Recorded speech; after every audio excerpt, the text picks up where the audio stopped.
get a lot of do most of my shopping now in Florida. Oh, really? And they have very Do you go different every things. year? Yes, because I like the colors. Yeah. It's Well, like California. Exactly. The sun colors and unique combinations, exactly. like the blue and the green, Right. is marvelous Right. together. So, It's a good place to shop. right. Okay, I'm all ready. Well, Vernice, thank you so much for agreeing to sitting down and having a conversation this morning. I'm wondering if we might start out with, if you could share a little bit about why you decided to become a nurse and when. Well, I decided to become a nurse around the 4th grade, and that was reinforced later when, as a junior high student, I used to go to the local hospital and serve as a candy striper. Hospitals fascinated me then, and throughout my career, hospitals have fascinated me, and I've spent most of the time there. But I guess more importantly, I was a devotee of my mother. My father always wanted me to go into medicine, but my mother was a frustrated nurse. She was a teacher. She was the only child of a fairly Victorian mother who happened to have been a teacher herself. And she said her only child was not going to be a nurse. And then she continued, secretaries run after their bosses and nurses are physicians. So that's what the Victorian lady said.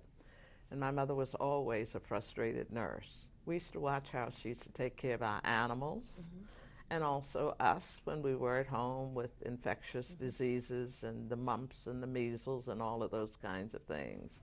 So seeing in her a woman whom I admired all of my life probably was the strongest influence on my becoming a nurse. And more than likely defying my father, who decided I should be a physician. But he had a good reason for it. He was a minister, and he went off into the hospitals, and he said, nurses work so hard.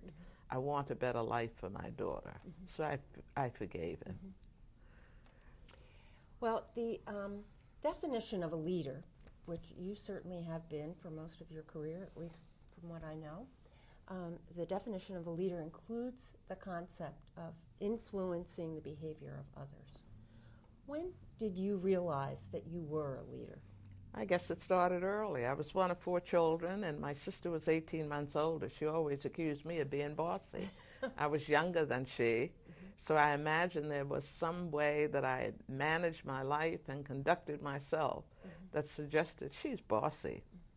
But I also noted when I was in public school, invariably, when the class would have an election, they would either choose me as the president or the treasurer.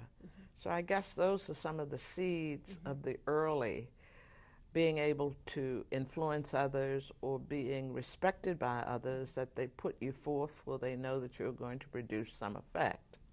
But I guess the most striking occasion occurred when I took my first chief nurse assignment in Madison, Wisconsin. We had decided among the nurses that we were going to change the mode of what was placed at the patient's bedside. In the typical VA medical center, there was an emesis basin, a urinal, and a bedpan. The head nurses met with me one day and said, Miss Ferguson, why do we have all of that at the bedside? At all the other hospitals in Madison, the nurse determines what the patient needs and puts it there. And so I said, what do you want to do about it? And they said, let's remove all urinals, bedpans, and emesis spaces, and the nurse will make the judgment. Sure enough, a long holiday weekend ensued, and when I returned to my desk, standing in front of me was the irate chief of medicine. Miss Ferguson, I've gone on all of my units, and I noticed that there's no emesis basin, bedpan, or urinal. When I asked the nurses what happened, Miss Ferguson did it. So he came down to the hospital director, who also was a physician, a younger version of physicians and surgeons from Columbia, and said, this woman is running this hospital. Get her out of here.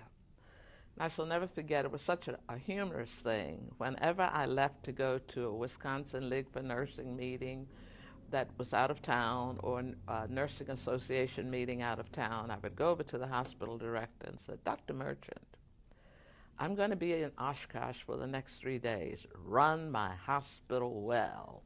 So in a humorous way, because this man had not been used to a chief nurse who called shots, he discovered that this lady ought to be gone. So I guess that's an offhand way of looking at a leader who influences the behavior of others and sticks to her guns when it's nursing's turf.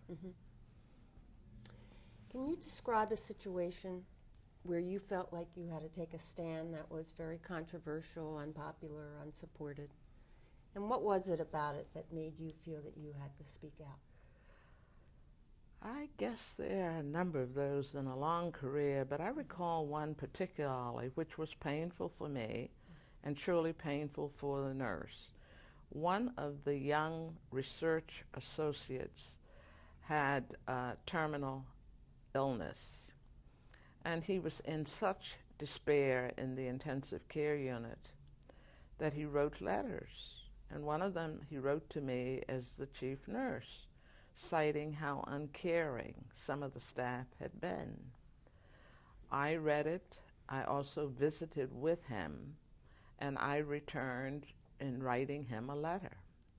The intensive care unit nurse, head nurse, was so infuriated, for she thought I should, quote, be defending the nurses. And this was not a matter of defending or denying concern about the nurse, but being very concerned about a dying man who found a need to be responded to. And that was a pretty touchy situation and a pretty awkward one, and I don't think we ever repaired the fences between the head nurse and me, for she thought it was a total put down of her, but total denial of how the patient felt. Who was helpful to you in situations like this? Where did you gain your support? Do you know, I think I gained most of my support from other people in my position level, and that lonely spot up at the top generally indicates that you can't get it from within your own institution because you're in charge. You're supposed to be strong and able to handle everything. So it was talking it out with close friends, especially people in similar positions in other places. That's why I always found it important to work with the professional organization, ANA at that time. At one point I chaired the Commission on Nursing Services with 8 other people who were on that commission with me, because we had comparable positions and comparable problems, and we could share and support each other. Great. What do you think is different about being a leader today and similar than it was 30 years ago? Different and similar. I guess you have some of the same issues popping up repeatedly, and some have not been resolved. But I think after a long history in nursing, and with nurses being more interested in doing what they ought to do as a part of their professional mission, publishing, we can read from each other. We can learn from each other in that way. And I think today we're better off in terms of having a good research base for a lot of what we do, and the fact that nursing leaders have taken their job seriously and they write in the literature. That is helpful. Anything that you think is different about being a leader today than 30 years ago? Well, I think it's much more stressful because the environmental factors that surround us, the many modes of treating people are great. The fallout of maltreatment is equally great. We've raised ethical issues in care, which we were not as concerned about in yesteryear, some of it due to the force of government regulation like DHEW during the California era, who forced us to look at our ethical behavior first at the NIH and then the larger world, has forced us to behave differently. I think there are many more forces working on it. I also note that we've involved and engaged consumers more, and so the more people who get in the pot putting their input into the day's business makes it more complex being a leader today versus yesterday. I think people were much more trusting of leaders and let leaders in yesterday get away with a lot because they were the knowledgeable ones. but our consumers are equally bright and knowledgeable and engaged. And so it's tougher now. It's tougher. What message would you have to give graduates from nursing programs today? Get in a situation where the shackles have been removed from the nursing department. Talk to others who have chosen this setting and determine why they've chosen it, or talk to people who have avoided a setting and why they've avoided it, in order to make the best decision possible so that you can have a creative career, a happy career, and good associates to work with who are somewhat like you in their thought process. Terrific. Would you talk for a few moments about what are some of the accomplishments that you're most proud of for your career? I guess the one that I'm most proud of is being a mentor and a role model for many. I took it very seriously in my jobs to make it possible for people to shadow me for a week. In my position, for example, at NIH, I always stayed at home for 1 month during the month of October and offered the opportunity for nurses to shadow me, to give them a sense of what the leader does on their behalf, and to see, is this the kind of person they'd like to be like in the future, or avoid being like, just based on what they determine. I think when I became president of Sigma Theta Tau and gave the president's charge, I said, let us support the young, assist them in moving forward. The older ones in the profession will find their way, but we should be there to assist the young. So becoming engaged with the young nurse, giving voice to the staff nurse, offering all nurses an opportunity to shadow me or become involved with me, was the highlight of my life. In fact, when I became the chief nurse of the VA with more than 30,000 registered nurses, I reserved one slot on my staff. And having an FTE to do this in government at tough times is pretty rough. But I asked the deputy to select for me about 50 folders of staff nurses across the system. I chose one to be a part of our staff in VA Central Office.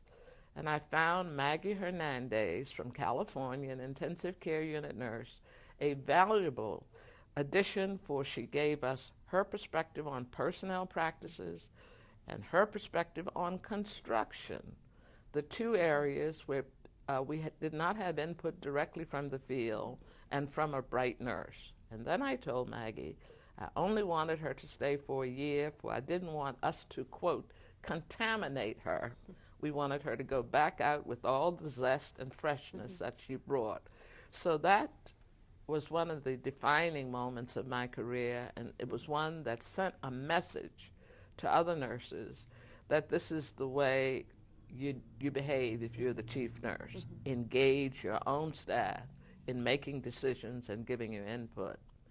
And I guess the other thing, which I just thought of this last moment, was the fact that during my second or third year as the leader of nursing in the VA system, I took a 6-month sabbatical with pay and became a scholar in residence at Catholic U. And I did it for 2 reasons. The VA was coming into the aging population 10 to 15 years ahead of the rest. I had always known very acute, intensive research settings with younger people. I knew that I could not preside over what I did not know. And this was the era of the teaching nursing homes, and Catholic U was one of them, and Georgetown within my city was the other one. So I made that 6-month period a year for learning for me. But I also made it a time to send a signal to all VA nurses that just as physicians and dentists could have sabbaticals, the nurse could too. So I wanted to encourage them to do as Ferguson did, to take advantage of all that a professional, scholarly person should do. So being on sabbatical to me was a signal. It was personally helpful to me, but I thought it was a good signal for the rest of the nurses. How did you decide to make the VA your career spot in nursing? Well, I really didn't. Okay. I only applied for my first position in nursing, and that was at Montefiore Medical Center in New York. And I chose that when I was graduated from a 5-year program in a time when most nurses were diploma graduates, because I looked in the AJN and they said no rotation of shifts. That's what attracted me to Montefiore, because I just graduated, I'd had enough of night duty, evening shifts, etc., and I was newly married. I chose Montefiore, and that's the only time I looked for a position. Because I was in research at Montefiore Medical Center, I came to the attention of the VA central office, and I was invited to join the VA to help activate the first VA research hospital in Chicago. From that point on, I guess my visibility, my effort to perform excellently came to the attention of others, and from that, I was always sought out for a job, not seeking one myself. It followed in later years, for example, when I was minding my business teaching at the Hopkins, and the leader in VA, who happened to have come from Minnesota, discovered I was over there, and she started sending her research person over to the Hopkins to encourage me to join the VA. And I said, "You're going to get me fired if you keep coming." She says, "That's just the intent." So I accepted the offer that time. I was not interested in a large research-based life because I did not have any free time when I was in it. I chose to become a chief nurse trainee at her bequest. And from there on, it was a matter of being recommended for the next rung in my career. So I applied for the first job, and after that, people sought me out, which was a good feeling throughout my career. Right. And then lastly, what was it that stimulated you to become active in professional organizations? Well, I consider that a part of your being. I cited early on that my father was a minister, and he was a leader in his faith. We had annual meetings of all sorts, Sunday school convention, annual conference, whatever. For I learned early in life that you're a part of a bigger thing than your immediate environment, and I guess that was something that I assimilated from home, that was an important thing to be and to do. I never was in a school where people encouraged one to join organizations, and I think that's regrettable, and I think it's still going on today. But I guess the family model of knowing that there are entities larger than yourself and you become a part of it is a key.